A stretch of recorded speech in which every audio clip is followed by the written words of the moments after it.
আসসালামু আলাইকুম, hello viewers, কেমন আছেন সবাই? আশা করি সবাই ভালো আছেন। সঙ্গে আছে মাহমুদ হাসান। সো আজকে আপনাদের জন্য একটি ধামাকাদার খবর নিয়ে চলে আসলাম, কেননা আজকে আমি যা দেখাবো তা আপনার ক্যারিয়ারে একটি যুগান্তকারী ফল বয়ে আনতে পারে। কেন এই কথা বলছি? কারণ আজকে আমি একটি দেখাবো যেটা হচ্ছে যে বাংলাদেশ গভর্নমেন্টের সরকারি আন্ডারে আপনি ফ্রিল্যান্সিং শিখতে পারেন, এরকম একটি প্রজেক্ট শুরু হচ্ছে 2023 সাল থেকে। সো সেই প্রজেক্টে কিন্তু আপনিও কোর্স করে আপনার ক্যারিয়ারকে সমৃদ্ধ করতে পারেন। সো এর জন্য আপনাকে যেটা করতে হবে, রেজিস্ট্রেশন করতে হবে। তারপর আপনাকে সেখানে সিলেক্ট হলে আপনি সেই কোর্সে অন্তর্ভুক্ত হতে পারবেন।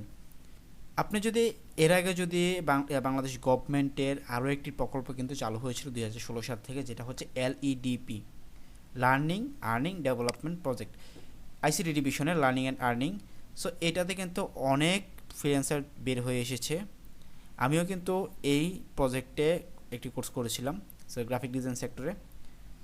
সো আল্লাহর রহমতে এখন আমি খুব ভালোভাবে কাজ করছি মার্কেট প্লেসে। সো এখন কথা হচ্ছে, এটা তো পুরনো প্রজেক্ট, সো নতুনভাবে 2023 সাল থেকে নতুন একটি প্রজেক্ট তৈরি করছে বাংলাদেশ গভর্নমেন্ট বেসিসের আন্ডারে। সো এটা কিন্তু ওইটা থেকে একটু ডিফারেন্ট, কারণ ওইটাতে আপনি শুধুমাত্র তিনটা কোর্সই করতে পারতেন। যেটা হচ্ছে, এক নম্বর হচ্ছে digital marketing, graphic design and web development. So এখানে কিন্তু আপনি একটু অ্যাডভান্স টাইপের কোর্সগুলো করতে পারবেন। সো এখানে অনেকগুলো ধাপ রয়েছে।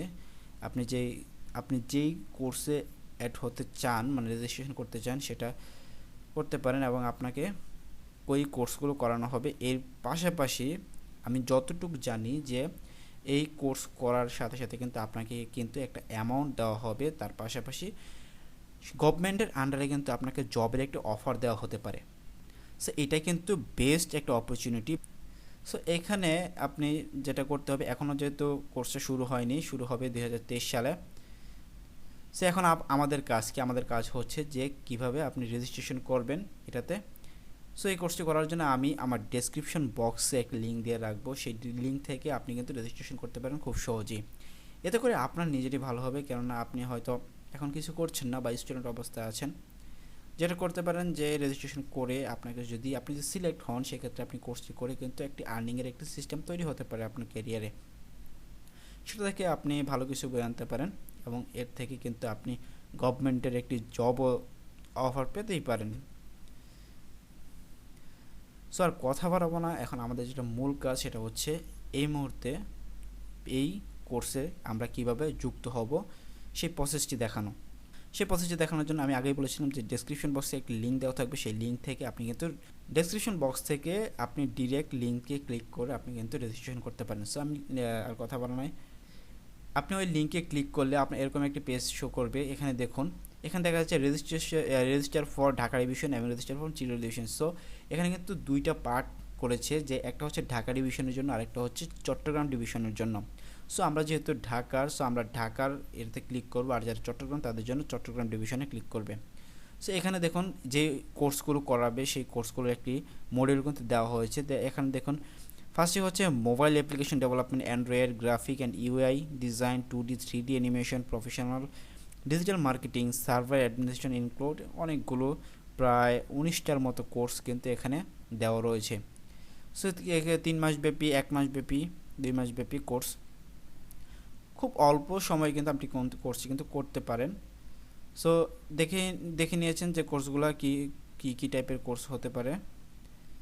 সো আমরা এলইডিপি যেটা 3টা মাত্র ছিল, যে ডিজিটাল মার্কেটিং, ওয়েব ডেভেলপমেন্ট এবং গ্রাফিক ডিজাইন, এখানে কিন্তু আপনি অনেকগুলো হিউজ পরিমাণ স্কিল বাড়ানোর জন্য অপশন পাচ্ছেন।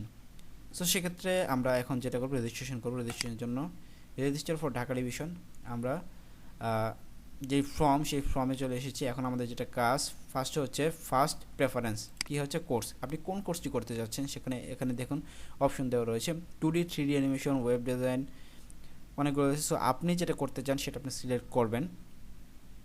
আমি 2D and 3D অ্যানিমেশন দিলাম। তারপর হচ্ছে এখানে আপনি নাম দিবেন, আপনার নিজের নাম। তো ফার্স্ট অফ অল আপনাদেরকে যেটা বলি, যে কোনো গভর্নমেন্টের যে কোনো কাজের ক্ষেত্রে আপনি আপনার এনআইডি সাথে মিল রেখে সব কাজ করার চেষ্টা করবেন, কারণ অনেকে আমরা বিড়ম্বনায় পড়ি, নামের স্পেলিং বানান ভুল, তারপর হচ্ছে ডেট অফ বার্থে বানান ভুল, পিতামাতার নামে বানানো ভুল, এরকম কিন্তু বিড়ম্বনা আমরা সবসময় পড়ে থাকি।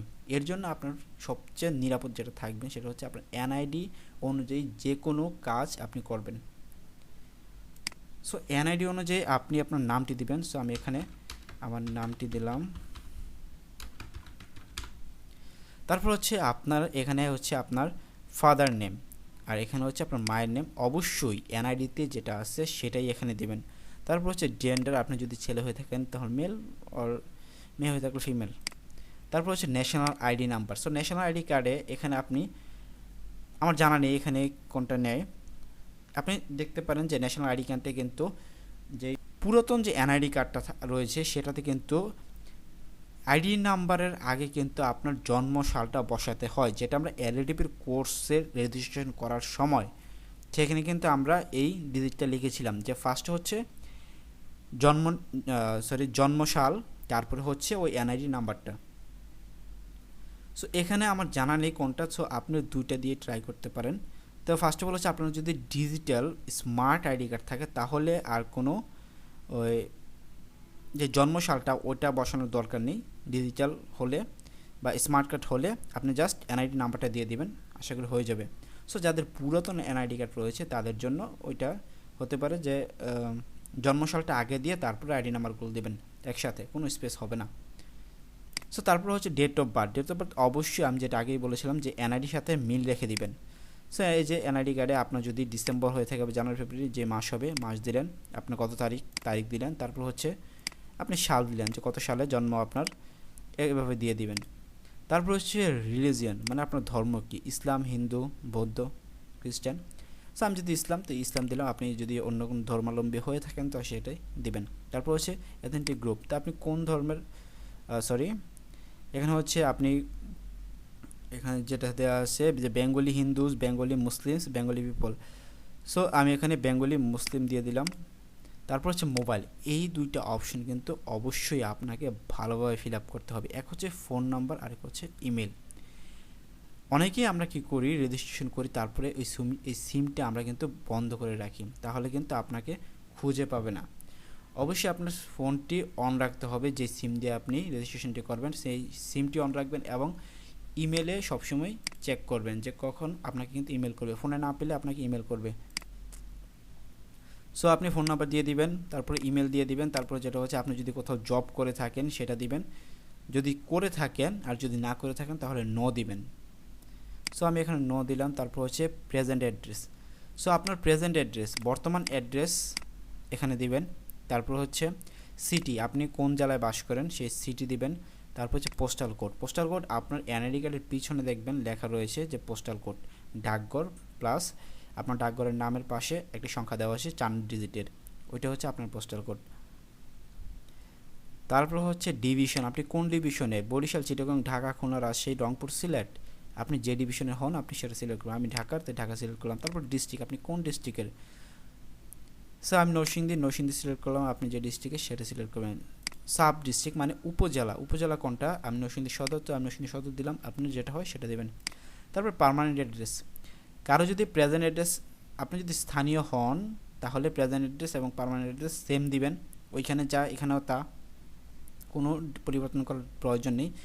কিন্তু আপনি যদি অন্য কোথাও থেকে কোর্সটি করতে চান এবং আপনার পার্মানেন্ট অ্যাড্রেস অন্য কোথাও, সো যদি দুইটা ঠিকানা হয় সেক্ষেত্রে আপনি এখানে ফর্মগুলো ফিল আপ করবেন সেম ওয়েতে। তারপর হচ্ছে এখানে তারপর হাইয়েস্ট একাডেমিক অ্যাচিভমেন্ট, সো আপনার শিক্ষাগত যোগ্যতা কী।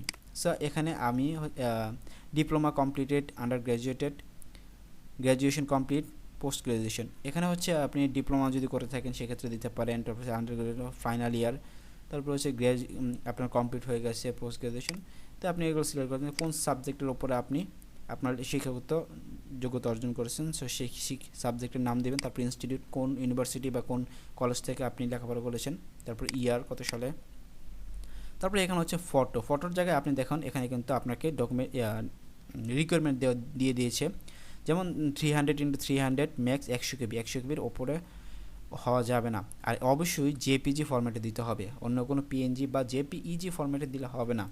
অবশ্যই এই ক্রাইটেরিয়াগুলো মেনটেন করে একটি ফটো নেবেন। তারপর হচ্ছে সিকিউরিটির জন্য এখানে দেখুন, এখানে যে কোডটা দেওয়া থাকবে আপনি সেটা এখানে বসান। যদি কোনো কোড না বুঝেন তাহলে কি করবেন, এটাতে ক্লিক করবেন। এটাতে ক্লিক করলে কি করবে, আপনাকে নতুন আরেকটি কোড দেবে যেটা আপনি সহজে বুঝতে পারেন। সো সেই কোডটি আপনি এখানে বসিয়ে দেবেন। যেমন এখানে দেওয়া আছে কি 331 দিয়ে আপনি এখানে সেভ দিলে আপনার এটা কি রেজিস্ট্রেশন কমপ্লিট হয়ে যাবে। সো তারপরে তারাই আপনাকে ফোন দিয়ে যাচাই করবে এবং মেল করবে। সো এটাই ছিল রেজিস্ট্রেশনের পূর্ণাঙ্গ সিস্টেম। তারপরে আপনার শুধু কাজ অপেক্ষা করা, আপনাকে কখন তারা ভেরিফাই করার জন্য ডাক দিবে বা আপনাকে কল দিয়ে আপনার কাছ থেকে বিভিন্ন ইনফরমেশন নেবে। এটা মূলত স্টার্ট হবে 2023 সালে, সো এখনও শুরু হয়নি। এর আগে যদি আপনার, আশা করি এর থেকে আপনি ভালো একটা কিছু পেতে পারেন। সো এই ছিল আজকের ভিডিও। আশা করি নেক্সট ভিডিওতে আরও ভালো কিছু দেখাবো। সেই পর্যন্ত ভালো থাকবেন। আর এই রেজিস্ট্রেশন করতে যাওয়ার সময় যদি কোনো প্রবলেম পড়েন সেক্ষেত্রে কমেন্ট বক্স রয়েছেই, সেখানে আপনি কমেন্ট করতে পারেন। আমি যতটুকু সম্ভব আমি আপনাকে হেল্প করার চেষ্টা করব। সো আজকে এই মতো বিদায় নিচ্ছি। আসসালামু আলাইকুম, ভালো থাকবেন, সুস্থ থাকবেন।